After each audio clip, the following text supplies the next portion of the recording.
Welcome to the True Crime Podcast you can binge on your lunch break. Each episode, I'll be bringing you a new case to dissect. We'll focus on the facts, giving exposure to some of the lesser-known stories in the true crime world. You never know what you might learn. This is Bite-Sized Crime.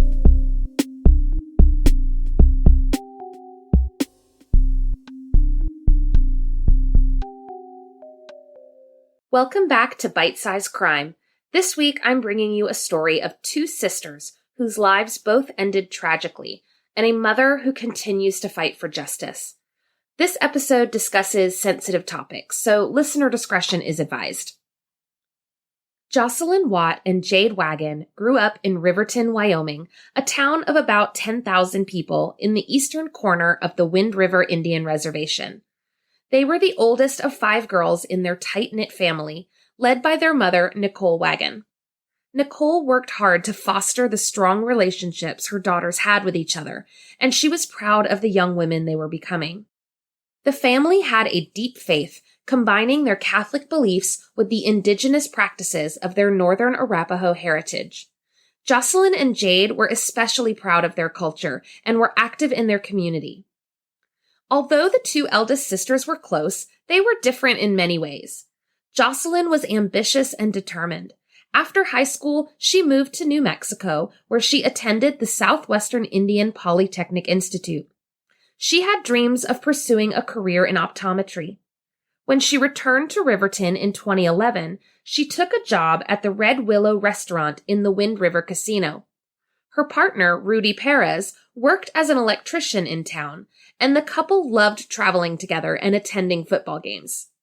In 2018, Jocelyn began working as an optician at the Riverton Vision Center, keeping her job at the restaurant to supplement her income. Jade was the free spirit of the family. She was known for her sense of humor and her determination to have a good time wherever she went. She had 2 young children, Maylee and Raphael, who she loved dearly. Jade had worked at the Wind River Casino for a short time, but was preparing to attend Wind River Job Corps so that she could learn a trade and eventually find a career in medicine. Both Jade and Jocelyn loved spending time outdoors, especially in the beautiful mountains that surrounded Riverton. They were happy to have their family close and to be able to spend time with their mother and sisters, as well as their large group of aunts, uncles, and cousins. Unfortunately, their family would soon be broken apart in the most tragic of ways. On the afternoon of January 5th, 2019, officers from the Riverton Police Department responded to a report of 2 unresponsive individuals at a home on East Main Street in downtown Riverton. When police arrived at the home, they found the bodies of Jocelyn and Rudy, both dead from gunshot wounds. Police immediately began investigating Jocelyn's and Rudy's deaths as a double homicide. A 24/7 tip line was set up, and investigators canvassed the community. Police Captain Todd Byerly told local news outlets that they were not ruling out the possibility that a suspect or suspects may be on the loose in Riverton. The Riverton Police Department partnered with state and federal agencies, following every lead. Nicole Wagon threw herself into the case, communicating regularly with law enforcement to make sure her daughter's case was getting the attention it deserved. Nicole and Jade both became actively involved with the Missing and Murdered Indigenous Women campaign, a nationwide movement that advocates for the end of violence against Native women. They attended rallies and walks to raise awareness, and they always carried a picture of Jocelyn to keep her story alive. However, months passed with no arrests in the case. The families were beyond frustrated. How had 2 people been murdered in the middle of the day without anyone seeing anything? At a press conference in September of 2019, 8 months after Jocelyn's and Rudy's deaths, Nicole implored the people of Riverton to come forward with information. Quote, "Jocelyn and Rudy were taken from us by the hands of someone or someones way too soon. Please, if you have any information, call the Riverton Police Department. Please, I beg you, don't allow another family to go through this." As the 1-year anniversary approached, Jocelyn's family planned to hold a memorial. But on the day of the service, Jade was nowhere to be seen. Nicole instantly knew something was wrong. There was no way that Jade would miss something so important. Nicole immediately reported Jade missing, but there were few clues as to where she had gone. Investigators determined that Jade had last been seen leaving her job at the Wind River Casino on January 2nd. Multiple witnesses said they saw her leaving with some unknown people, but other than that, there was nothing to indicate where she had gone or who she had gone with. 3 weeks later, police officers from the Bureau of Indian Affairs discovered Jade's body in a field near the town of Athete, approximately 30 miles west of Riverton. The Fremont County coroner would not give any information about the state in which her body was found, saying only that a full autopsy would be performed, results that could take weeks to come back. It wasn't until March that Jade's family got any answers, but they were not the answers they wanted to hear. In a joint news release, the FBI and the Fremont County Coroner's Office announced that 23-year-old Jade Wagon had died from hypothermia due to environmental exposure and acute methamphetamine intoxication. Investigators said that they had found no evidence of a violent crime at the scene, and that the autopsy hadn't revealed any signs of traumatic injuries to Jade's body. According to the coroner's report, the methamphetamine levels in Jade's system were high enough to have caused irrational behavior and confusion. Add to that the freezing temperatures at the time of her disappearance, and it was a recipe for disaster. The coroner ruled that Jade's death was an accident. Nicole had a hard time believing that no one had had a hand in Jade's death. How had Jade ended up 30 miles away from her job, high on meth, without anyone noticing? And who were the unknown individuals who she had been seen with at Wind River? Casinos are among the most surveilled places in the world. Investigators must have known more than they were telling. Nicole's hunch was right. In February of 2021, a warrant was issued for a suspect in Jade's case. Unfortunately, investigators are tight-lipped. No names have been released, and no one has been arrested. In December of 2021, the Fremont County Attorney's Office announced that they were charging 4 individuals in connection with the murders of Jocelyn Watt and Rudy Perez. Patrick Sun Rhodes, Bryce Turan, and Brandon Monroe were charged with felony murder, and Corbin Headley was charged with conspiracy to commit aggravated burglary.